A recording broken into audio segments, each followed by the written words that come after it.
sempre all'ascolto di Radio Corsica Internazionale. Reportage, une émission qui vous est proposée par la rédaction d'RCI, à retrouver en images et en podcast sur le site de Radio Corsica Internazionale. Buongiorno e saluto a tutti.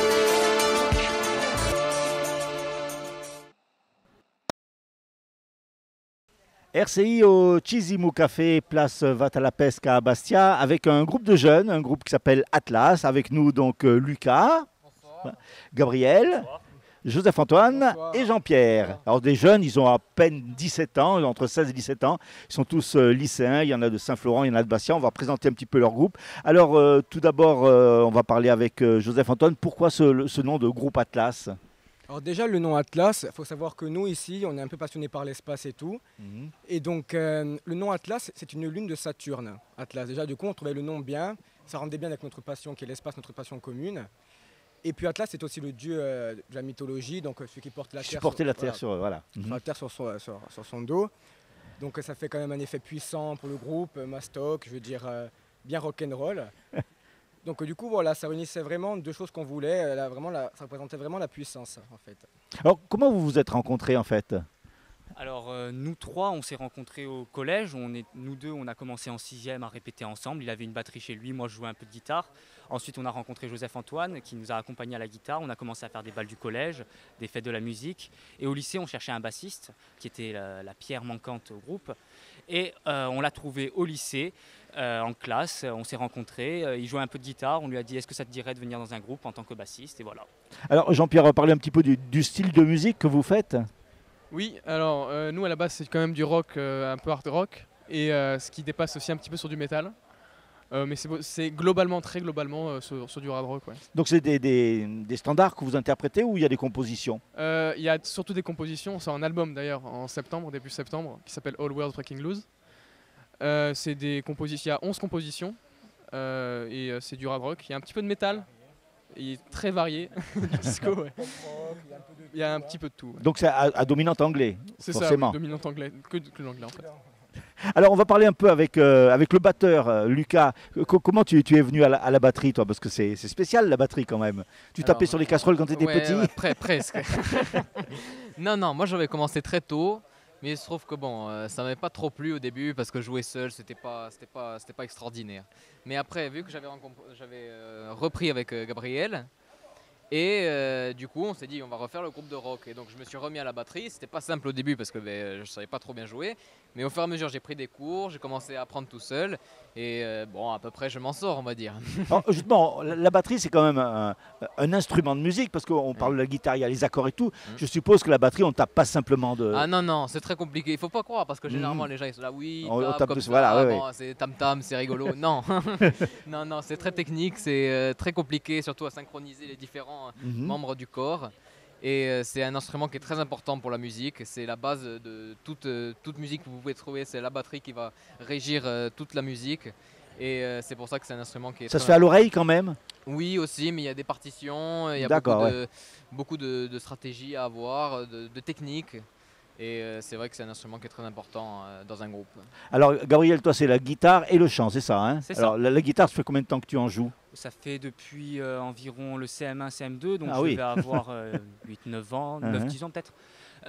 Et finalement, c'était grâce au Festival des Nuits de la Guitare, parce que dans mon école à Patrimoine, il y avait des stages de guitare. J'ai commencé par la guitare classique.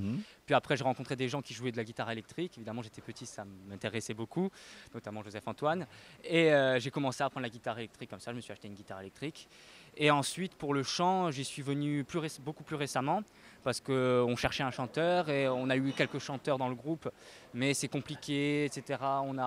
Il faut faire des répétitions, à 5 c'est compliqué, etc. Donc on a dû se mettre au chant, Joseph-Antoine et moi, pour pallier ce manque de chanteurs. Alors Joseph-Antoine, la guitare aussi, ça fait longtemps que tu en joues ? Alors moi déjà je suis dans une famille où mon père et ma mère écoutaient beaucoup de musique. Mon père était musicien. Mon baigné père dans la musique tout petit. Voilà, mon père jouait de la guitare aussi. Je veux dire, quand j'étais dans le ventre de ma mère, il y avait musique à fond. Je suis né avec une guitare dans les mains. J'avais 2 ans, j'avais déjà ma petite guitare et tout dans les mains. Voilà, c'était déjà ma passion depuis que je suis né, vraiment. Après, sérieusement, les cours, j'ai dû les prendre vers 8 ans, par là, 7-8 ans, allez, c'était CM1. Donc c'est là vraiment que j'ai progressé parce que mon père m'apprenait tout, quelques trucs comme, par-ci par-là. Bon, j'avais la base, mais bon, ça m'a fait vraiment progresser les cours. J'ai fait 5 ans de cours quand même, jusqu'en 3e j'ai fait. Et après, bon, même pendant le groupe, je continuais les cours à part et tout, je veux dire, voilà. Tu as un guitariste de référence? Je dirais Richie Blackmore comme ça, je dirais, de Deep Purple et Rainbow. Alors le 4e mousquetaire, c'est Jean-Pierre, lui c'est la basse. Hein. Alors oui, et contrairement à Joseph-Antoine, moi, ma famille, elle n'est pas du tout dans la musique. C'est-à-dire que je suis le seul musicien. Tu es tombé comment alors comment tu es tombé dans la musique? Il y a un ami de la famille qui m'a poussé là-dedans. Donc j'ai commencé la guitare il y a très peu de temps, il y a 3-4 ans. Après, il y a eux là, qui m'ont contacté. J'avais jamais joué de basse, je leur dis moi je suis guitariste, ils font ouais mais tu veux faire de la basse? Bon bah d'accord, je suis arrivé, ils m'ont donné une basse, voilà, après j'ai acheté la mienne et c'est du travail, c'est beaucoup de travail, surtout que quand je suis arrivé il y avait un album entier déjà composé donc il faut l'apprendre. Il faut l'apprendre. Et voilà, avec du travail, beaucoup de travail, forcément à un moment donné ça commence à prendre. Alors là vous commencez à tourner un petit peu? Avec le Covid on va dire que ça a été un peu arrêté. Voilà, oui. Nous, on faisait la sonnerie de notre collège, on faisait la sonnerie, on faisait les concerts du collège, les balles, même au lycée. Après, on a eu la chance de faire quelques concerts par-ci par-là à Saint-Florent, dans ce domaine-là. Après, certains ont été annulés parce que forcément, dans la région, enfin, surtout ici en Corse, c'est compliqué. Le hard rock, surtout ici, c'est plutôt le groupe corse, Noustral, comme on dit. Donc, du coup, là, on a eu la chance, après le Covid, toujours pendant le Covid, de faire ce concert ici. Au Chizim. Vraiment, à Chizim, on est vraiment très, très contents. Il y a déjà pas mal de projets, je crois. Hein. Et déjà, il y a l'album, en priorité. Là, bon, alors ça, c'est des compositions ou c'est des reprises sur l'album? Que des compositions. Alors c'est vous-même qui composez? Voilà, exactement. Que des compositions originales. D'accord. Et comment alors justement vous composez, vous écrivez? Vous êtes tous les 4, vous vous réunissez On est 2 principaux compositeurs entre guillemets dans l'album, c'est Joseph-Antoine et moi. On trouve un riff de guitare, on trouve des paroles, on écrit quand on peut, pendant les cours, même si c'est pas forcément très bien, mais quand on est inspiré. Et ensuite, on montre, soit on fait une petite maquette, soit on leur montre pendant une répétition. Et Lucas trouve une partition de batterie associée, qui peut être sympa, même si on lui dit, voilà, j'aimerais que tu fasses tel break à tel moment, etc. Pareil pour Jean-Pierre, on lui a, vu qu'il ne savait pas trop jouer au départ, on lui a donné les partitions, mais il commence à composer aussi lui-même les partitions de basse. Et ensuite, voilà, on se concerte, on répète, on voit ce qui ne va pas, on recommence, et c'est un travail de fourmi. Alors il y a le travail de compositeur, il y a le travail d'auteur, donc vous écrivez en anglais? C'est ça, nous écrivons en anglais. Alors quels sont un petit peu les thèmes de vos... Écoute, il y a vraiment, alors là pour le coup, il y a vraiment de tout. Il y a vraiment, on écrit vraiment sur tout, même des morceaux historiques par exemple. Il y en a un sur les westerns, sur l'époque des cow-boys en Amérique. Il y en a un peu plutôt sur le monde de la nuit, l'autre sur les écoles, l'autre après voilà, sur l'ennui, sur la mer. Je veux dire, il y a vraiment beaucoup de thèmes. Et puis avec les messages qui suivent. Hein. Donc c'est vrai que moi et Gabriel, on fait vraiment des thèmes variés, on va dire. Donc ça touche un peu tout le monde en fait. Voilà. C'est ça, ça peut parler à tout le monde. Et moi particulièrement, je joue aussi un peu.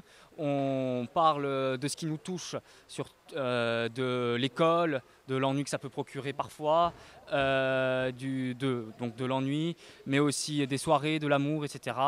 On en parle comme on peut, hein, évidemment, mais voilà. Comment vous voyez l'avenir ?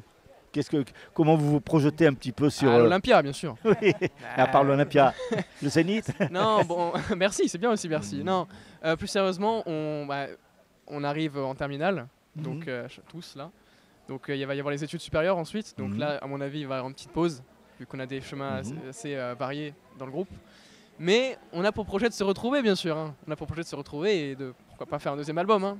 Oh, déjà, l'album, c'est en septembre, c'est ça? En septembre, oui. Bon. Semaine du 10 septembre. Oui, bon, globalement, voilà, on a fait quand même des chansons et tout. Bon, il y a la chanson d'ambiance, bon, ça touche à peu près les gens. Ce qui est bien avec cet album, c'est qu'il est un peu tout public. Par exemple, si quelqu'un n'aime pas une chanson, on peut passer à l'autre. Chaque style de musique est différent. Même dans les paroles, tout est différent. Donc du coup, je pense que ça peut toucher peut-être un public un peu plus large, je pense. Ben écoutez, je vous propose de nous retrouver en septembre pour le CD. En tous les cas, merci de nous avoir accueillis ici au Chizim. Et puis on va vous écouter maintenant. Ça va, merci.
Sempre all'ascolto di Radio Corsica Internazionale. Reportage, une émission qui vous est proposée par la rédaction d'RCI, à retrouver en images et en podcast sur le site de Radio Corsica Internazionale.